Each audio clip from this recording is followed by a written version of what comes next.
അപ്പോൾ ശരിക്കും പറയുകയാണെങ്കിൽ അപരൻ എന്ന് പറയുന്ന ആ ഒരു ഒറ്റ സിനിമ കൊണ്ട് ജയറാമിന് പിന്നെ ശരിക്കും പറഞ്ഞാൽ കുറച്ച് കാലം പിന്നെ തിരിഞ്ഞു നോക്കേണ്ടി വന്നിട്ടില്ല. ഒരു അപ്സ് ആൻഡ് ഡൗൺസ് ഒക്കെ ഉണ്ടെങ്കിൽ പോലും ഒരിക്കലും ജയറാമിന് എന്താ പറയുക അങ്ങനെ തിരിഞ്ഞു നോക്കേണ്ട അവസ്ഥയേ വന്നിട്ടില്ല എന്നുള്ളതാണ് സത്യം.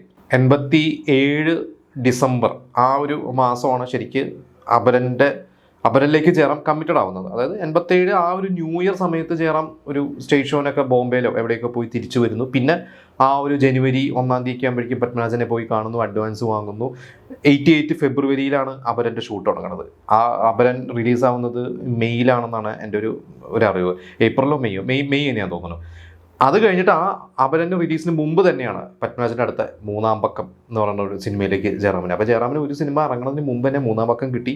പിന്നെ അപരൻ്റെ ഷൂട്ടിംഗ് നടക്കുന്ന സമയത്ത് അങ്ങോട്ടേക്ക് TK രാജീവ്കുമാറൊക്കെ വരുന്നതും അന്ന് നവോദയയിലെ ഷൂട്ടൊക്കെ നടക്കുന്ന സമയത്ത് വന്നിട്ടാണ് അവർ ചാണക്യൻ എന്ന് പറഞ്ഞ അവർ ചെയ്യാൻ പോകുന്ന ഒരു സിനിമയിലേക്ക് വേണ്ടി ജയറാമിനെ നോക്കി അത് കൊള്ളാം എന്ന് പറഞ്ഞ ആ ഒരു നടൻ. കാരണം അതിൽ നമുക്കറിയാം ചാണക്യൻ അത്യാവശ്യം മിമിക്രിയൊക്കെ ചെയ്യുന്ന ഒരു ക്യാരക്ടറാണ്. അപ്പോൾ ജയറാമിന് അതിൽ ഫിക്സായി. പിന്നെ കുറേ സിനിമകൾ 88 എന്ന് പറയുന്ന ഒരു വർഷം ജയറാം കമ്മിറ്റ് ചെയ്ത് അതിലൊരു പ്രധാനപ്പെട്ട സിനിമയാണ് വിറ്റ്നസ് എന്ന് പറയുന്ന വിജി തമ്പിയുടെ സിനിമ. അതിൽ ജഗദീഷ് ശ്രീകുമാറിൻ്റെ കൂടെ തന്നെ കട്ടയ്ക്ക് നിൽക്കുന്ന ഒരു റോളാണ്. അത് അത്ര നല്ലൊരു ടൈമിങ്ങുള്ള ഒരു നടനെ മാത്രമേ റോൾ ചെയ്യാൻ പറ്റുള്ളൂ.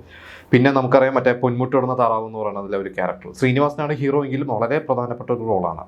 പിന്നെ ഉണ്ണികൃഷ്ണൻ്റെ ആദ്യത്തെ ക്രിസ്മസ് എന്ന് പറയുന്ന സിനിമ. ഇങ്ങനെ 88 കുറേ നല്ല സിനിമകൾ ചെയ്ത് പിന്നെ 89 എന്ന് പറയുന്ന ഒരു വർഷം കുറേ സിനിമകൾ പിന്നെ ജയറാമിൻ്റെതായ എനിക്ക് നമുക്കറിയാം വിവ ചാണക്യനായിക്കോട്ടെ, അർത്ഥം എന്ന് പറയുന്ന ഒരു സിനിമയായിക്കോട്ടെ, അങ്ങനെ കുറേ സിനിമകളുടെ ഭാഗമാവാൻ ജയറാമിന് ആ ഒരു 89 എന്ന് പറയുന്ന ഒരു വർഷവും പറ്റി.